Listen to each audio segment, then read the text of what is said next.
orang yang tak tahu, supaya dia mudah faham, maka kita kena tambahkan aku. Ayuh. Okey. 15 minit. Kita nak masuk tajuk yang baru pada minggu ni, tuan. Boleh? Saya nak tuan-tuan fokus pada kalimah in. Ya, kalimah in yang ada dalam ayat kita pada pagi ni. Okay, fokus pada kalimah in yang ada dalam ayat kita pada pagi ni, tuan. Tengok. Kalimah in.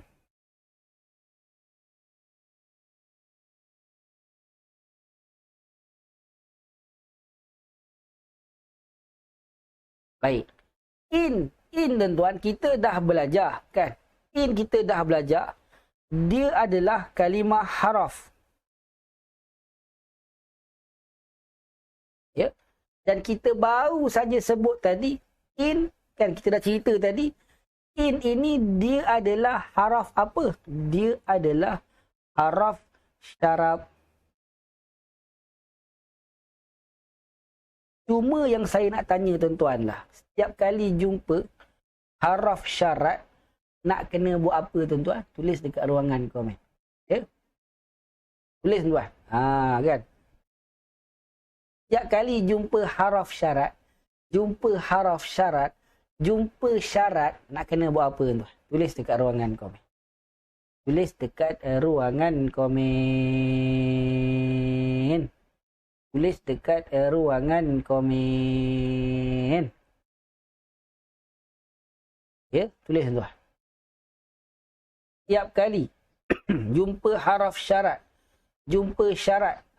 Puan Normah Abu Hasan tak ikut kaedah. Ya, Puan Normah Abu Hasan tak ikut kaedah saya. Puan Sharifah tak ikut kaedah saya. Puan Ruby Abdullah tak ikut kaedah saya. Puan Rohanah Jusur tak ikut kaedah saya. Aduh.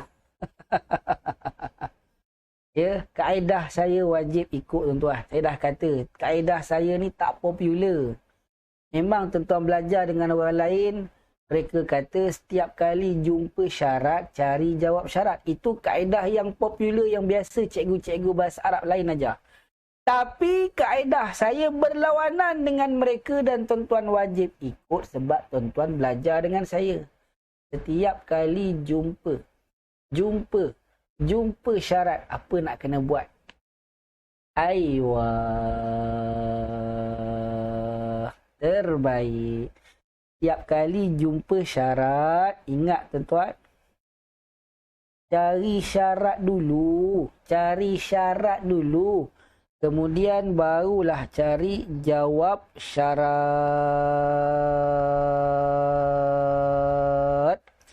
Carilah syarat dulu, kemudian baru cari jawab syarat.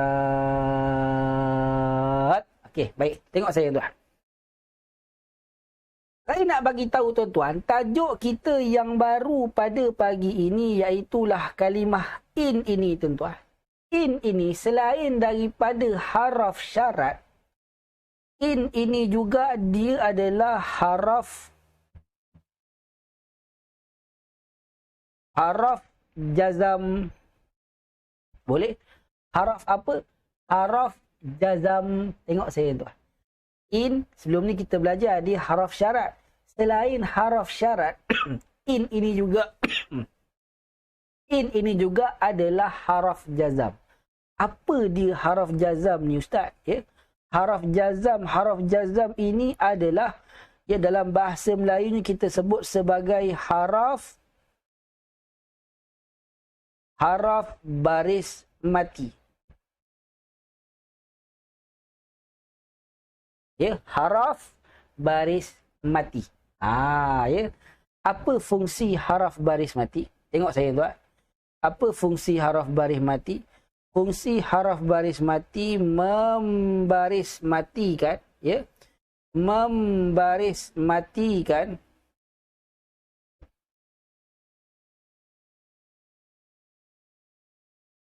fi'il mudhari' selepasnya, ya. Haraf jazam ataupun haraf baris mati, fungsi dia apa? fungsi dia adalah membaris matikan fi'il mudhari' selepasnya. Bermakna kalimah fi'il mudhari' yang berada selepas haraf jazam akan dibaca dengan baris mati, tuan. Boleh? Contoh saya bagi. Tengok saya tuan. Contoh saya bagi, tuan. Kan? Kita dah belajar fi'il mudhari'. Ya, fi'il mudhari' mestilah hujungnya berbaris depan. Contohnya, yaqra'u. Yaqra'u ni terjemahannya apa? Terjemahannya dia duduk. Dia baca, minta maaf.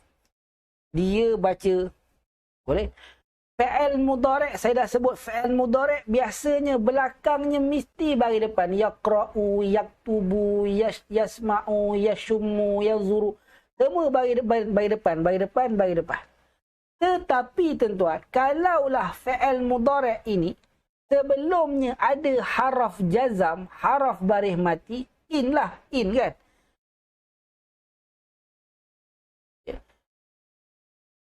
Kalaulah, ya, sebelum fi'il mudhari' tersebut kita ada haraf jazam, maka pada waktu itu tuan-tuan, fi'il mudhari' yang asalnya kita baca dengan yaqra'u, kita kena baca dengan baris mati, iaitulah in yaqra'. In yaqra'. Kenapa kita baca baris mati? Siapa punya kerja? In punya kerja. Siapa dia in ini? Haraf jazam, haraf baris mati. Apa fungsi dia? Membaris matikan fi'il mudhari' selepasnya. Tulis dekat ruangan komen. Nampak ke tak nampak, tuan? Nampak ke tak nampak? Dia fungsi dia, tuan. Sama macam haraf nasab. Cuma dia ni haraf baris mati. Ya, haraf nasab baris atas. Dia baris mati. Itu je. Tuan-tuan pernah faham haraf baris atas? Automatik tuan-tuan senang nak faham haraf baris mati. Boleh? Aywa. Terbaik. Semua kata nampak. Tengok saya lagi. Tengok saya lagi. Sekarang ni, apabila kita sebut tentang fi'il mudhari', ya, apabila kita sebut tentang fi'il mudhari', fi'il mudhari' ni kita dah belajar, tuan-tuan, dia ada berapa pattern? Dia ada 2 pattern. Betul? Fi'il mudhari' ada 2 pattern. Kita ada fi'il mudhari' pattern pertama. Kita ada fi'il mudhari' pattern kedua. Ni 2 pattern fi'il mudhari', tuan. Tengok saya, tuan.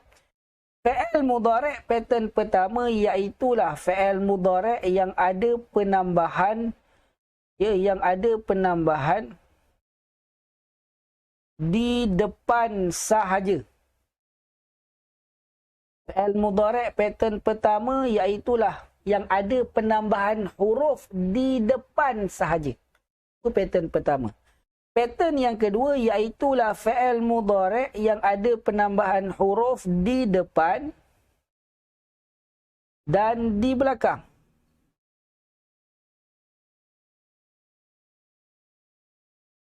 Ya.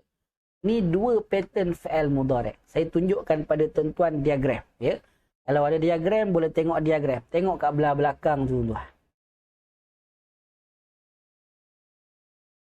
Boleh? Tengok, tuan.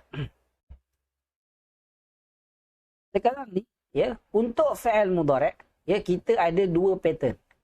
Pattern pertama iaitulah fi'il mudhari' yang ada penambahan huruf di depan sahaja. Boleh? Maka mana fi'il mudhari' pattern yang pertama? Tengok, tuan. Tengok pada ana, nahnu, anta, huwa dengan hiya. Kan? Ada 5 tu kan? Maka kelima-lima tu, tuan, ya, kelima-lima tu, ana, nahnu, anta, huwa, hiya. 5 ni, tuan, ini adalah fi'il mudhari' pattern yang pertama. Sebab apa, Ustaz? Sebab tengok, ana dia hanya ada penambahan huruf di depan sahaja, iaitu a. A. Nahnu pun sama, dia hanya ada penambahan huruf di depan sahaja, iaitu na. Anta pun sama, hanya ada penambahan ta di depan. Huwa penambahan ya sahaja di depan, belakang tak ada apa-apa. Ya. Dan juga hiya pun sama, dia hanya ada penambahan ta di depan, belakangnya tak ada apa-apa. Yang tuan-tuan tengok, ana, nahnu, anta, huwa, hiya, itu semua fi'il mudhari' pattern pertama. Untuk fi'il mudhari' pattern yang kedua, tuan-tuan. Ya, untuk fi'il mudhari' pattern yang kedua, tengok lagi. Ya, tengok lagi, tuan. Tengok pada anti, antum dengan hum. 3 je. Ya. Anti, antum, hum. Ni 3 ni adalah fi'il mudhari' pattern kedua. Anti penambahan ta di depan dan ina di belakang. Antum penambahan huruf ta depan dan una di belakang. Hum penambahan ya di depan dan una di belakang. Maka itulah dia perbezaan antara fi'il mudhari' pattern pertama dan pattern kedua. Tulis dekat ruangan komen, tuan-tuan. Ya? Nampak ke tak nampak perbezaan dia? Tulis dekat ruangan komen. Nampak ke tak nampak, tuan-tuan? Tulis dekat ruangan komen.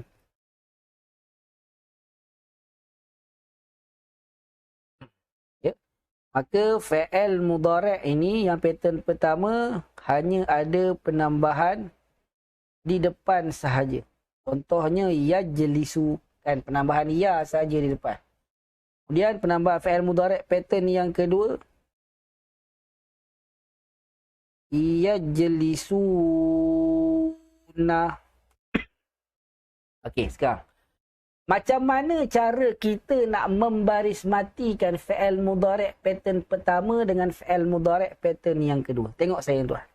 Macam saya sebut, tuan-tuan tengok, ingat, tuan-tuan faham haraf nasab samalah haraf jazam. Kalau fi'il mudhari' pattern pertama, kalaulah ada haraf jazam sebelumnya, cara kita nak membaris matikan fi'il mudhari' pattern yang kedua, yang pertama, caranya adalah tukarkan sahaja baris depan ni, tuan-tuan. Tukarkan menjadi baris mati.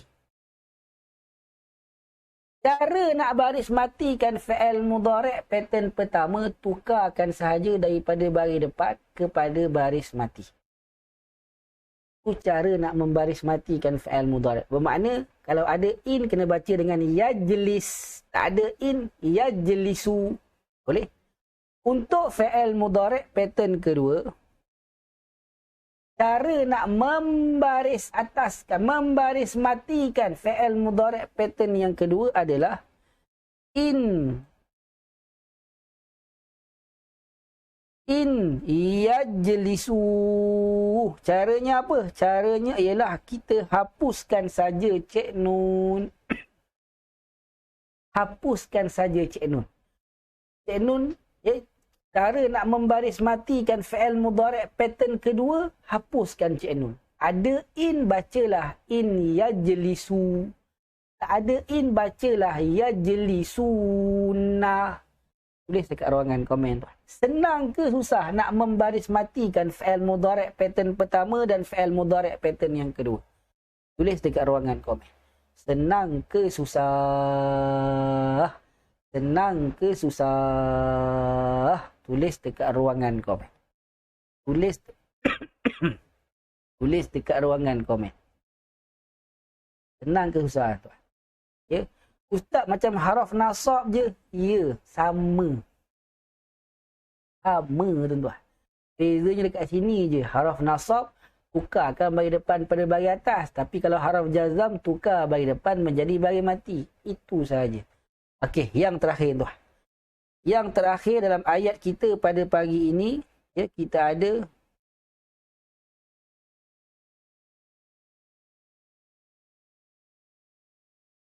wa in tukadzibu. Fokus pada kalimah tukadzibu, tuan. Ya, fokus pada kalimah tukadzibu. Kalimah tukadzibu terjemahannya kamu dustai. Kan? Kamu dustai. Bermakna dalam kalimah tukadzibu ni ada ganti nama antum yang tersembunyi. Betul? Dan kalau kita tengok diagram, fi'il mudhari' dekat antum, antum dia pattern pertama ke pattern kedua? Jawapannya pattern kedua. Bermakna tukazibu ini sepatutnya adalah fi'il mudhari'. Kalau tengok dekat diagram antum, dia akan ada penambahan ta di depan. Ya, kemudian ada penambahan una di belakang. Dot. Tu kalau antum. Tak percaya tengok diagram. Kalau tak percayalah. Bermakna tukazibu ni, ya, ejaannya yang betul adalah tukazibuna. Tukazibuna. Ni sepatutnya tukazibuna. Soalan saya tuan, kenapa ayat kita ni tak dibaca dengan tukazibuna? Kenapa dibaca dengan tukazibu? Tulis dekat ruangan komen.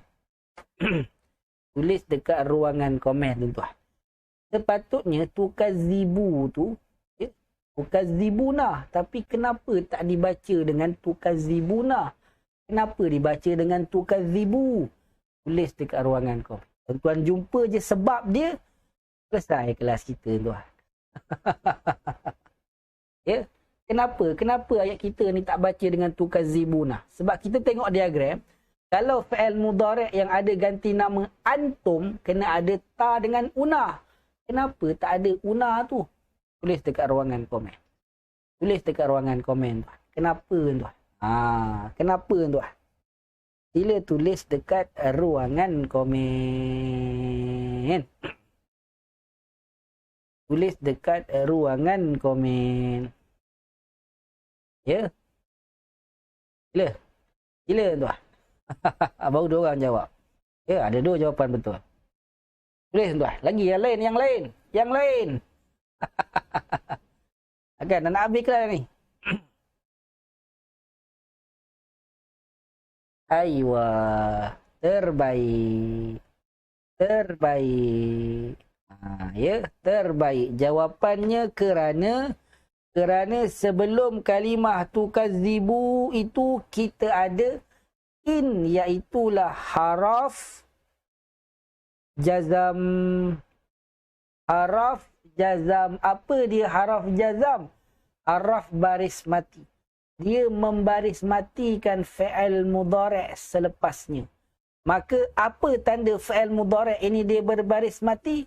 Tandanya ialah cek nun sudah dihapuskan. Sebab dia fi'il mudhari' pattern yang kedua. Siapa yang jelas, faham daripada mula sampailah habis kelas kita, tulis dekat ruangan komen. Alhamdulillah.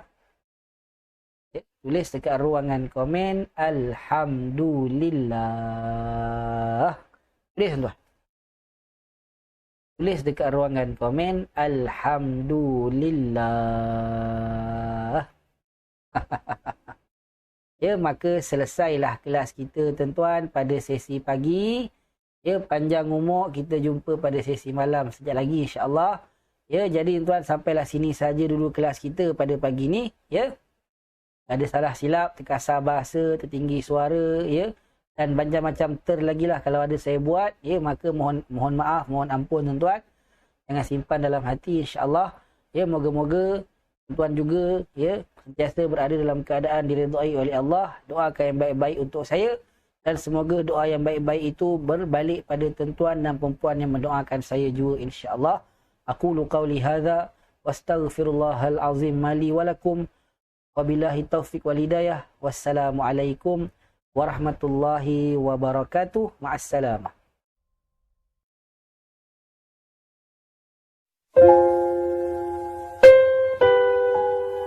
سبحانك اللهم وبحمدك أشهد أن لا إله إلا أنت أستغفرك وأتوب إليك سبحانك اللهم وبحمدك أشهد أن لا إله إلا أنت أستغفرك وأتوب إليك سبحانك اللهم وبحمدك أشهد أن لا إله إلا أنت أستغفرك وأتوب إليك سبحانك اللهم وبحمدك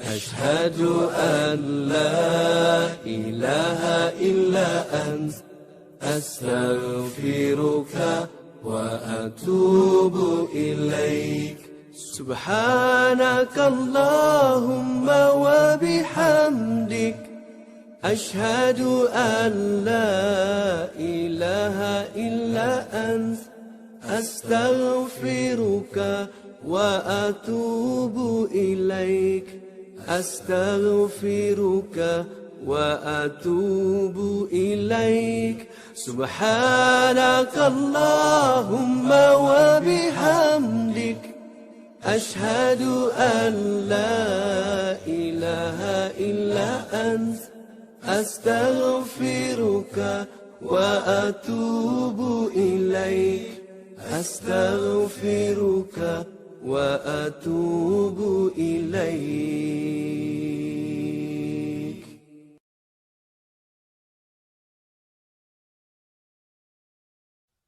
بسم الله الرحمن الرحيم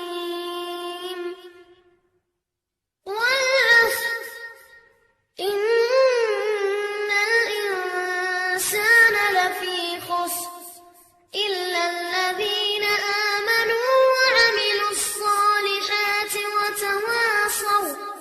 وتواصوا بالحق